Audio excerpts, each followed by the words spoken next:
Welcome to the Run and Thrive channel, where we are going to talk about running and nutrition and exercise, and I'm gonna show you what works for me.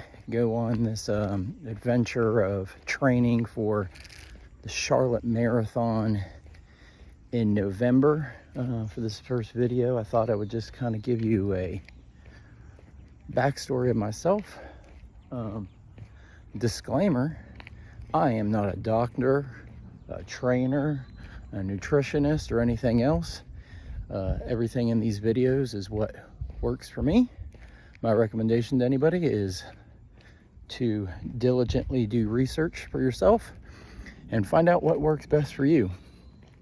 So, I don't know, about 13 years ago, 14 years ago, I quit smoking and thought I should get healthy, so decided to run.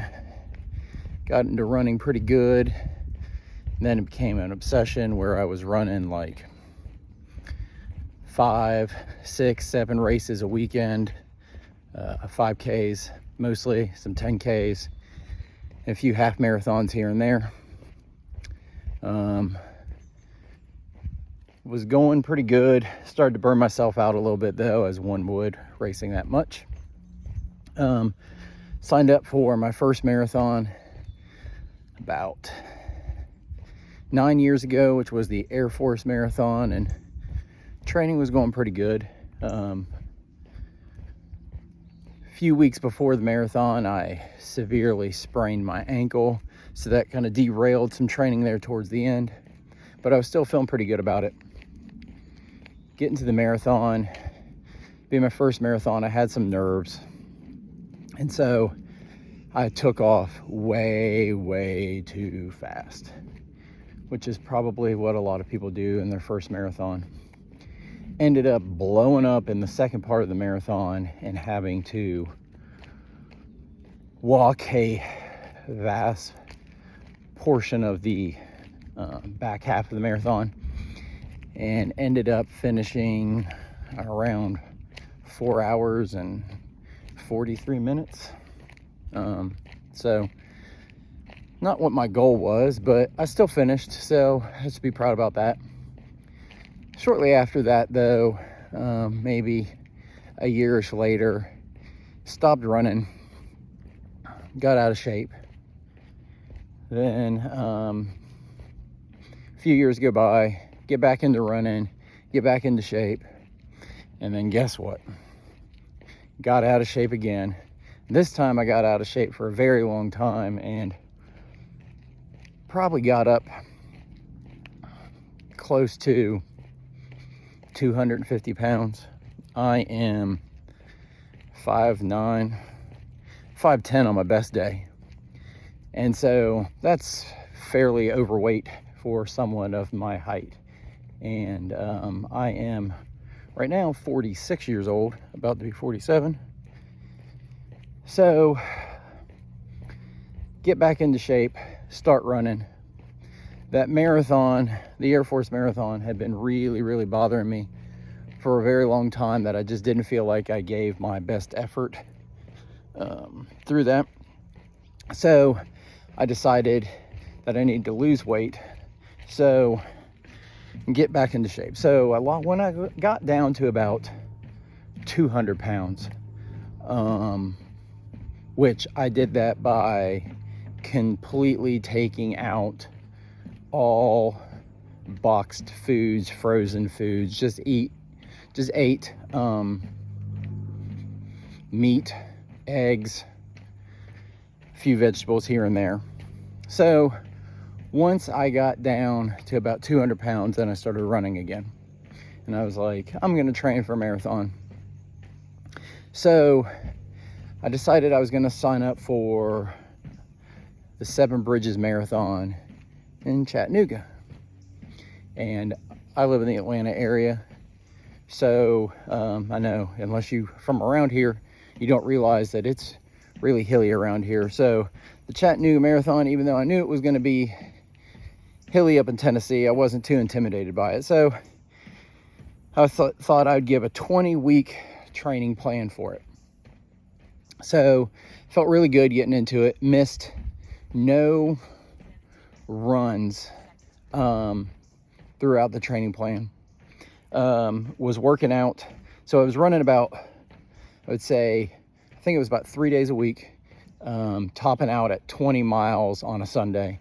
Most of my runs during the week were 3, 4, or 5 miles.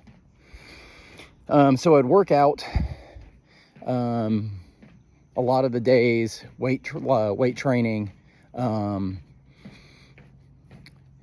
then, so we get to the marathon. Didn't walk this time. Finished in 4 hours and 24 minutes, something like that. So take the week off after the marathon, and I was like, you know what? I'm going to train for another marathon. So just so happens that the Atlanta Marathon was the end of February. So I was going to do an 18-week training for that marathon, up my mileage some throughout the week. Missed one long run during that training session because I know it doesn't get super cold down here in the South, but we had some pretty cold days in January. And one of my January Sunday long runs, which I think was like a 18 or 20 miler, it was 10 degrees. I ain't running in 10 degrees. So I skipped that one, but that was the only run I missed. Getting to the Atlanta Marathon, it's a balmy 32 degrees. So I know for anybody who lives up north, that's balmy in February, but for us down here in the South, I was shaking my butt off. So it's feeling really good though. Get there, run, finish in 3 hours, 49 minutes. So then I was like, you know what? I'm going to try to qualify for Boston. I don't know if I'm ever going to, if I do qualify, I don't know if I'll ever run Boston because I'm not big on big crowds. I think these 1,000 to 3,000 participant races are big enough for me. I don't know. But if I qualify, maybe I'll do it. Just it's a once in a lifetime thing.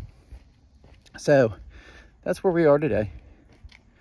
I'm about to start training for the Charlotte Marathon on Monday. It'll be an 18-week training session. I'll be running 5 days throughout the week. Sundays will be again my long run. It'll start with like 3-4 mile runs during the week, and then on the weekend it'll be like 8 milers. I have been running because I was going to run a marathon in July, but training didn't go so well because I had to miss a lot of runs for that because life, which, you know, happens. So I'm coming into this training in pretty good shape. I'll be actually probably down my mileage here at the beginning because I've been running mid to high 30s per week miles. And so I'll be running, I think it's going to be Tuesday, Wednesday, Thursday, Saturday, Sunday. And then I'll be working out 5 days a week, 2 times per day. And then I'll be walking probably about 5 days a week in there too. So yeah, I'll try to post throughout this training session, and then I'll try to post some of the foods and recipes that I make. And disclaimer, I ain't a cook really, and ain't none of these recipes original. I may make a few tweaks here and there, but ain't none of them originally mine. I don't know if there is any original recipes anymore, to be quite honest with y'all, besides changing something here and there. But yeah, that's where we're at. I don't expect to qualify for Boston at the Charlotte Marathon. I'm actually not expecting to qualify for Boston in probably 2 or 3 or 4 marathons. So yeah, I'll be setting some goals for this marathon, which is 1, finish, 2, do the best I can, and then maybe 3, set a time limit. But the problem with setting time limits for races, y'all, you don't know what that course is going to look like. You can look at the elevation maps all y'all want to. You don't know how difficult that course is going to be. So try not to set time limit goals. I know it's easy to do and that's what you want to do, but you should really try not to, and just say, you know what, I should just try my best. So yeah, hopefully somebody will see this, and if not, oh well. But rock on, and here we go.